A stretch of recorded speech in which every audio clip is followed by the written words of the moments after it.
بسم اللہ الرحمن الرحیم نحمدہ ونصلی علی رسولہ الکریم اما بعد. معزز ناظرین کرام، آپ دیکھ رہے ہیں نور ٹی وی جدہ اور میں ہوں محمد عاقل. سوشل میڈیا پر جو وائرل میسیجز ہوا کرتے ہیں، بہت سارے لوگ صرف میسیجز کو جیسے ہی ان کے پاس آتا ہے اس سے وہ شیئر کرنے کا جنون رکھتے ہیں. اس جنون کے پیچھے دراصل ایک ان کی خواہش بھی چھپی ہوئی ہے، اور وہ یہ کہ اللہ سے ان کے گناہ معاف ہو جائیں، ان کے کام سدھر جائیں، ان کی بگڑی ہوئی سنور جائے، بیماروں کو اللہ ان کے شفا نصیب فرمائے، بے روزگار ہیں تو روزگاری انہیں مل جائے، استغفار کر رہے ہیں تو استغفار کے بدلے اسے نجات ہو جائے. اس طرح کی جو خواہشات ہیں اور جو مطلب چھپے ہوئے ہیں ان پیغامات کے پیچھے، ان پیغامات کی حقیقت کیا ہوا کرتی ہے، آج میں آپ کی خدمت میں اختصار سے شیئر کرنے کی کوشش کر رہا ہوں. میرے پاس بھی ایک میسیج آیا اور میں سوچنے پر مجبور ہو گیا. ہمارے ایک دوست ہیں، انہوں نے بھیجا. کیا لکھا ہوا ہے اس میں؟ یہ مختلف زبانوں میں یہ کیمپین چلا کرتی ہے. اس میں لکھا ہوا ہے کہ السلام علیکم ورحمۃ اللہ وبرکاتہ، لمن یرغب المشارکہ سنقوم اليوم ان شاء اللہ تعالی بصدقۃ جاریہ بنیت الرزق والشفاء ودفع البلاء. آج ہم اس نیت کو لے کر استغفار کی ایک کیمپین چلانے جا رہے ہیں. استغفار کی کیمپین کا مطلب یہ ہے کہ میں استغفار پڑھوں گا، آپ بھی استغفار کیجئے. یہ جو میسج ہے یہ آپ کے پاس آئے گا، آپ بھی اس سے پڑھنے کے بعد دوسروں کے ساتھ اس کو شیئر کیجئے. اچھا، اس سے کیا حاصل ہوگا؟ اللہ تعالیٰ سے یہ کہہ رہے ہیں کہ صدقہ جاریہ ہوگا اور ہمیں ہمارے بیماروں کو شفا ملے گی اور مصیبتوں سے ہم بچ جائیں گے، مصیبتیں ٹل جائیں گی. اسی طرح کا ایک واقعہ نبی کریم صلی اللہ علیہ وسلم کے جلیل القدر صحابی ہیں حضرت عبداللہ ابن مسعود رضی اللہ تعالی عنہ، ان کے دور میں بھی ہوا تھا. وہ بھی میں آپ کی خدمت میں پیش کروں گا. اب میں آپ کی خدمت میں پیش کرنا چاہتا ہوں کہ یہ جو رزق اور اس کی جو دعا انہوں نے لکھی ہے، وہ دعا تو بہرحال صحیح ہے، دعا میں کوئی قباحت نہیں ہے. اسی طریقے سے عبداللہ ابن مسعود کے دور میں جو واقع ہوا تھا، وہاں بھی وہی دعا تھی جو کہ اللہ کے رسول صلی اللہ علیہ وسلم سے ثابت ہیں. وہ ذکر و اذکار بھی نبی کریم صلی اللہ علیہ وسلم سے ثابت ہیں، لیکن وہ طریقہ کار جو ان لوگوں نے، خیر القرون کے لوگوں نے اپنایا، وہ طریقہ کار اچھا نہیں تھا. اسی لیے عبداللہ ابن مسعود نے کیا کہا، میں آپ کی خدمت میں ابھی پیش کرتا ہوں.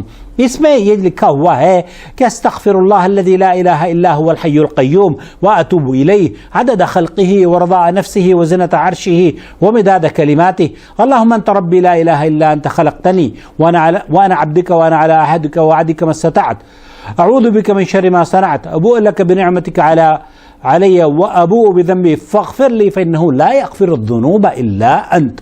یہ استغفار کے کلمات ہیں.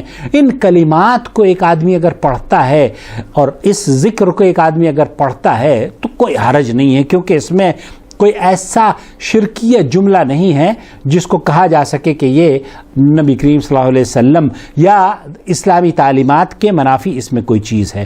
لیکن اس کا جو طریقہ کار ہے، اس میں لکھا ہوا ہے ای شخص یستلم الرسالہ، ہر وہ شخص جس کے پاس یہ میسج، یہ پیغام آ جائے، یستغفر ویرسلھا لغیرہ، وہ ذکر کرے، استغفار پڑھے اور پھر دوسروں کے ساتھ اسے شیئر کرے. بالکل اسی طرح جیسے کہ خیر القرون میں ہوا. اتمنى اللہ تقف الرسالہ عندک، میں اس بات کی خواہش رکھتا ہوں کہ یہ پیغام تمہارے یہاں تم اس کو ڈیلیٹ نہ کرو اور تم دوسروں کے ساتھ اس کو شیئر کرو تاکہ لوگوں کی اور تمہاری بلائیں دور ہو جائیں. ہنیئا للمستغفرین، نعم ہنیئا للمستغفرین. جو استغفار کرنے والے ہیں وہ یقینی بات ہے، اس میں کوئی دو رائے نہیں ہے، مبارکباد کے مستحق ہیں. کیوں؟ کیونکہ اللہ رب العالمین نے فرمایا ہے قل تستغفروا ربکم انہ کان غفارا ویرسل السماء علیکم مدرارا. ذکر و اذکار میں استغفار کی بہت اہمیت ہے.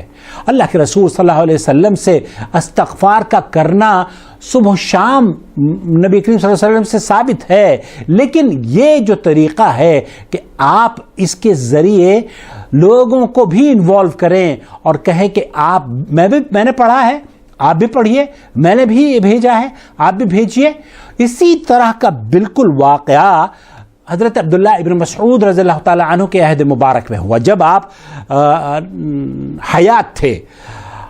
اللہ کے رسول صلی اللہ علیہ وسلم کے جلیل القدر صحابی ہیں اور حضرت موسیٰ اشعری بھی رضی اللہ تعالی عنہ.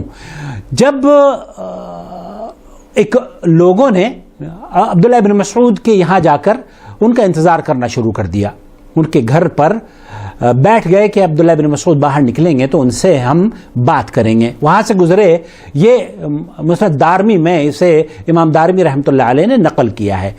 تو موسیٰ اشعری رضی اللہ تعالی عنہ بھی وہاں سے گزرے، لوگوں کو دیکھا کہ عبداللہ ابن مسعود کا انتظار کر رہے ہیں. پوچھا کیا اب عبد الرحمن گھر سے باہر نکلے؟ انہوں نے کہا نہیں، ابھی تشریف نہیں لائے ہیں، ہم لوگ انتظار کر رہے ہیں. کچھ دیر کے بعد عبداللہ ابن مسعود رضی اللہ تعالی عنہ بھی باہر تشریف لے جاتے ہیں اور دیکھتے ہیں اور پوچھتے ہیں کہ کیا ہوا. تو لوگوں کو بتاتے ہیں کہ ہماری مسجد میں آج ایک عجیب و غریب واقعہ ہوا ہے کہ لوگ جمع ہیں، ایک آدمی کھڑا ہوتا ہے اور وہ 100 مرتبہ ایک مرتبہ اللہ اکبر کہتا ہے تو اس کے ساتھ جتنے بھی لوگ بیٹھے ہوئے ہیں سب اللہ اکبر کہتے ہیں. پھر ایک مرتبہ سبحان اللہ کہتا ہے تو پھر اسی طریقے سے سب سبحان اللہ کہتے ہیں. تو وہ یہ ذکر کا سلسلہ جاری ہے. 100 مرتبہ اللہ اکبر کہا جا رہا ہے، 100 مرتبہ سبحان اللہ کہا جا رہا ہے، 100 مرتبہ الحمدللہ کہا جا رہا ہے. تحمید و تحلیل اور کبریاء اللہ رب العالمین کی بیان کی جا رہی ہے. عبداللہ ابن مسعود رضی اللہ تعالی عنہ نے ان سے کہا کہ تم نے انہیں ٹوکا، انہیں کچھ کہا؟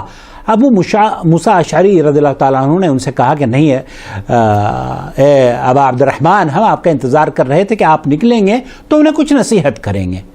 عبداللہ ابن مسعود ان لوگوں کے ساتھ جاتے ہیں اس مسجد میں جہاں جا کر سو کالڈ یہ چین ذکر کا سلسلہ شروع ہوا ہے.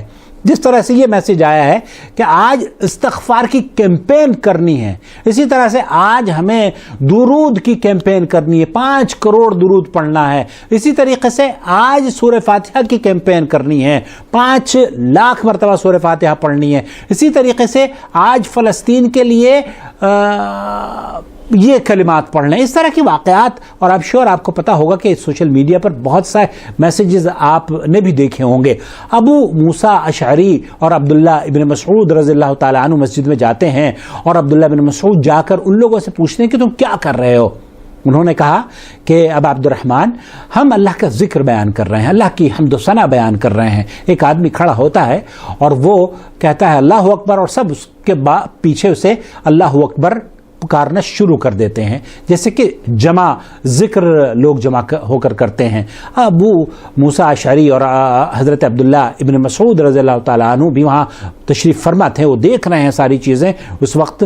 تو عبداللہ ابن مسعود رضی اللہ تعالیٰ عنہ نے ان سے پوچھا کہ تم یہ کیوں کر رہے ہو؟ کہا ہم اس لیے کر رہے ہیں کہ اللہ رب العالمین ہماری جو نیکیاں ہیں اس میں اضافہ فرمائے گا، ہمارے کاموں میں اللہ تعالیٰ آسانیاں فرما دے گا.